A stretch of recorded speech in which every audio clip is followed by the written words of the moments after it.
Okay, to clear the dust inside the vacuum cleaner, you press here, then this thing will come off. Then what you do is this one here, you just open it, and then you can clear it. So just go like that.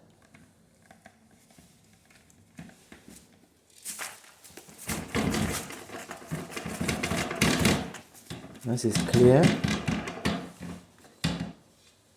you close it, and then just put it back the same way. So when you put it back, just make sure this hole is going to the hole there, right? This hole is going to the hole there, so you just go like this way, put it down gently, and then you just push, you click, okay? So take it out, you just do this, press here, you come off, and to put it back, you just do the same thing. So make sure this is like all aligned, alright? Just do like that. See, like this. Then you just push it down, okay? So that's how you clear the vacuum cleaner.